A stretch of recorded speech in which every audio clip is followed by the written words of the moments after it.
Hello, everyone. Welcome to the Newsbrowse News broadcast. The French military released footage on May 4th, purportedly showing a Rafale fighter jet intercepting a drone in an undisclosed location in the Middle East on April 30.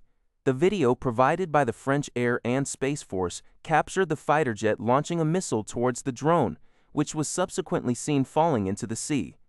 The French military characterized this incident as a defensive anti-air operation. France maintains 2 military bases in the Middle East and states that it conducts joint operations with its Gulf state allies based on existing defense agreements. This news was reported by Yahoo News. According to CNA, Singaporean freight forwarders are experiencing a significant profit drop of approximately 20% due to the ongoing Middle East conflict. This is primarily driven by rising fuel and freight costs.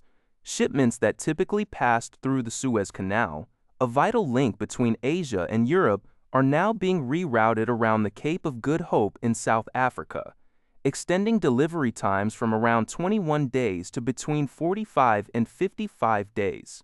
Fuel prices have, in some instances, doubled, and freight rates for certain Middle East-bound cargo have soared by as much as 10 times.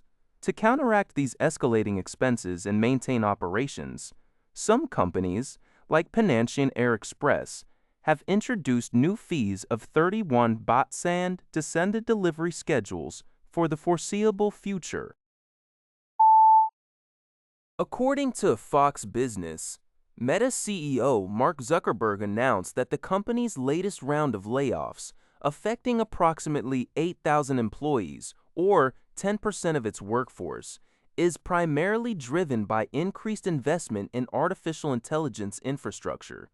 Speaking at a company town hall, Zuckerberg clarified that these cuts are not a result of Meta's transition to an AI-native structure or efforts to boost employee efficiency with AI tools. He indicated that allocating more capital to compute infrastructure necessitates reducing spending on people-oriented things. Zuckerberg also left open the possibility of future job reductions, stating he doesn't have a clear long-term plan due to the rapidly evolving AI landscape. The article also notes internal employee criticism regarding Meta's tracking of activity for AI training and CFO Susan Lee's comments on the uncertain optimal size of the company. Japan's Ministry of Finance has for the first time outlined a numerical target to address the impact of the declining birth rate on higher education. By 2040, the government plans to cut at least 250 private universities and eliminate approximately 140,000 private university student enrollment spots. This move comes as over half of Japan's private universities are currently struggling with insufficient student recruitment. According to a report by Sing Tao, the 18-year-old population in Japan has significantly decreased from 2.05 million in 192 to 1.09 million in 2024. Despite this demographic shift, the number of private universities increased 1.6 times during the same period, reaching 624 by 2024. A recent survey by the Private School Promotion and Mutual Aid Association indicated that 53% of private universities failed to meet their enrollment quotas last year. The Ministry of Education, Culture, Sports, Science and Technology views the adjustment of private school scale as unavoidable. Future efforts will focus on identifying specific academic fields in regions where school mergers or closures are most necessary.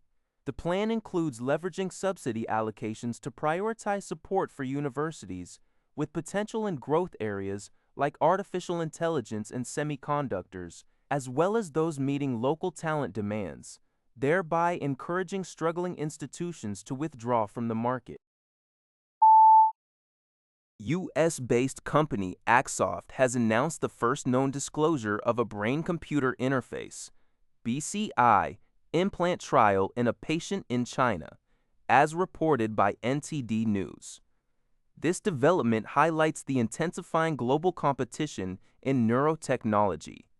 While the company stated that this marks a significant milestone, experts in the field have concurrently raised ethical and regulatory concerns surrounding such international trials. The specifics of the trial's outcome or the patient's condition were not detailed in the disclosure, but the move underscores the complex landscape of BCI development and its implications across different global regulatory environments. That's all for this video. Thank you for watching. See you in the next video.